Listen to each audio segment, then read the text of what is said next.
come into the state, and they can't have birds getting loose in the state. Therefore, they want my birds to be completely screened at all times and to have tethers attached to their legs, so like a kite, so that they'll never fly away. And I said, I'm sorry, excuse me? Did you just say somehow or another my $500,000 lineup of pristine, star-pampered, performing birds are a West Nile virus threat to the state of Alaska? And you want me to take these expertly trained, reliable, free-flying birds that have flown everywhere from the White House to Steven Spielberg's movie set, and you want me to tie ropes to their legs so they don't fly away suddenly? I said, oh my gosh, where do these ideas come from? You know, after 28 years, if I can't fly a bird over an audience at a state fair, then by all means, that state fair would not have hired me. So how is it going with the regulations right now then? Well, I've offered them some radio transmitters on the birds instead of tethers, and we're still waiting for somebody to make an executive decision up there. But you know, like Animal Planet has this new series out called Animal Hoarders, and it makes you think that any person who has more than 2 pets is some crazy sick person that is hoarding animals, and all those animals need to be removed and placed. I will say this, Joe, that I do feel bad that you're going to put RFID on the animals just simply because a lot of animals have gotten cancer from chips. But I understand why you have to do it. I think it's terrible, though. I think it's so sad. Well, this isn't a chip. This is a little transmitter that just sends out a ping. And if the bird flies around this group of trees and you can't see it any longer, you grab the receiver. And you've probably seen on wildlife programs these guys with these TV antennas out in the wild trying to figure out where the bear is with the radio collar on. You follow the bird the same way. But this is a tiny little transmitter that's about the size of a AAA battery and an antenna that's about 8 inches long. And I haven't heard of it causing any damage to the birds. Not the ones you're describing, but if they were micro, like small enough to get through the eye of a needle, when you inject radio transmitters inside an animal, a lot of them have gotten cancer, which is different than what you're describing. Is that like the transmitters they use for snakes, for tracking snakes? I don't know what they use for snakes, but a lot of the RFID experimentation came on animals. It's basically chipping the body so that there's a sending and a receiving signal in the body underneath the skin. Not the passive ceramic chips like Avid chips that are just for identification. I don't know about that. I have no idea. It depends if it's placed on the body or inside the body. It makes a big difference. Those are placed inside the body, but they don't have anything active. You send a signal in, and it bounces back with a shadow, and that shadow has like a 13-digit number, and then you can find that dog's owner or... Right, I understand. I understand what it is. Do you have to deal with this everywhere you go, then?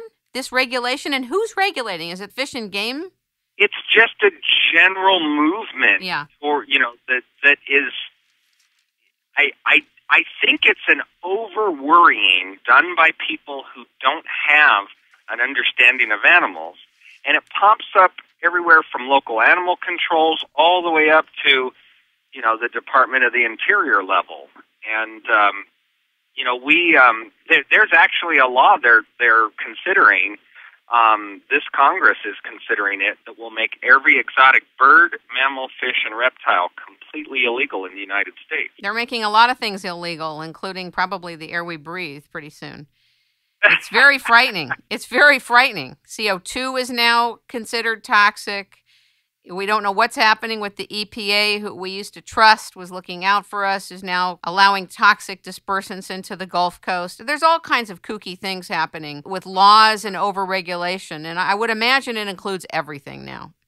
Well, I just know that they claim to want to protect the environment, but I really don't see how making grandma's koi fish illegal is going to protect the environment. So, it's just a non-understanding. It's like an overreaction, and then an over-expenditure of resources, and then in the long run, what really have you achieved? Because grandma's going to keep her damn koi fish. I'm sorry.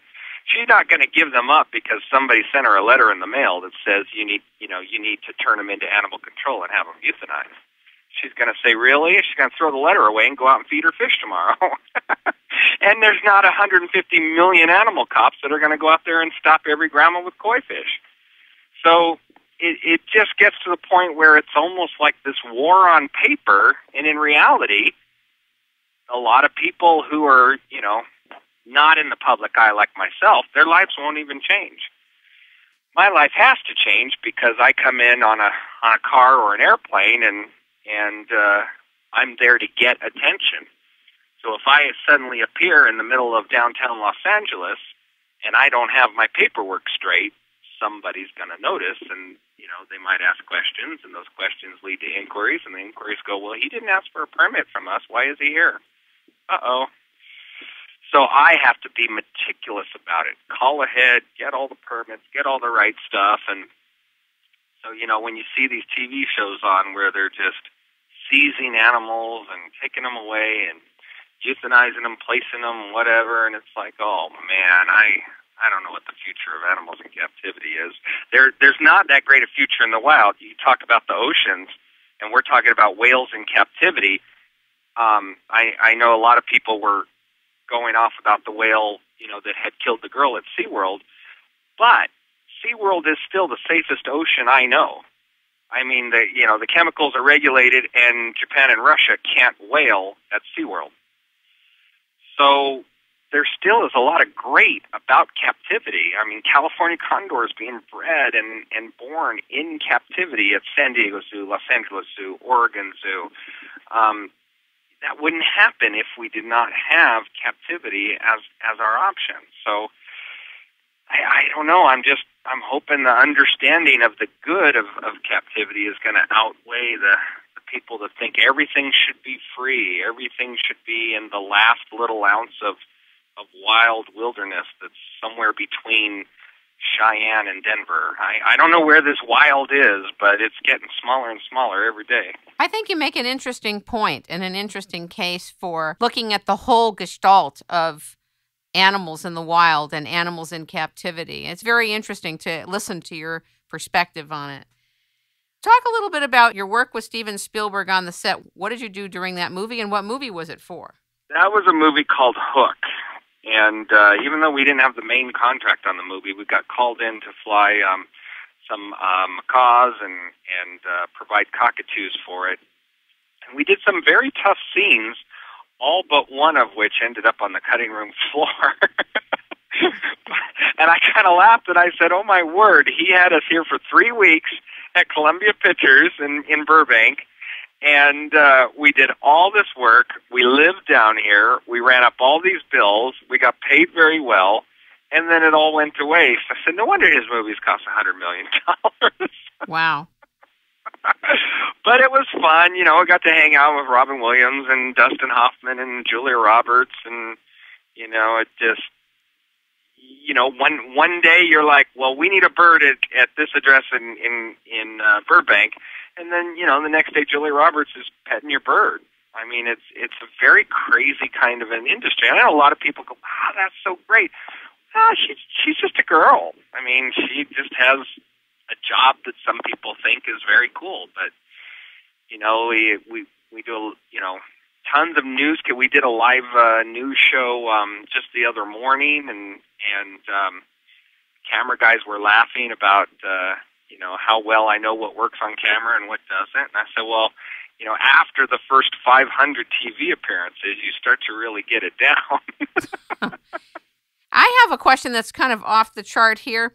How do you assess, from someone who's been so many years in this, when a bird is discontent or not well? What are the signs? You've worked with so many birds for so many years. What are the signs? Well, those are two different things. When you say not well, I think physically.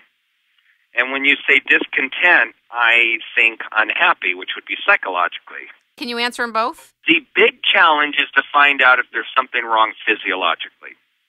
Birds do not want to get picked off by another bird or another predator, so they hide and mask their illness all the way to the bottom of the ninth inning. By the time you with your own eyes as a human notice a bird is sick, it's way deep into the game.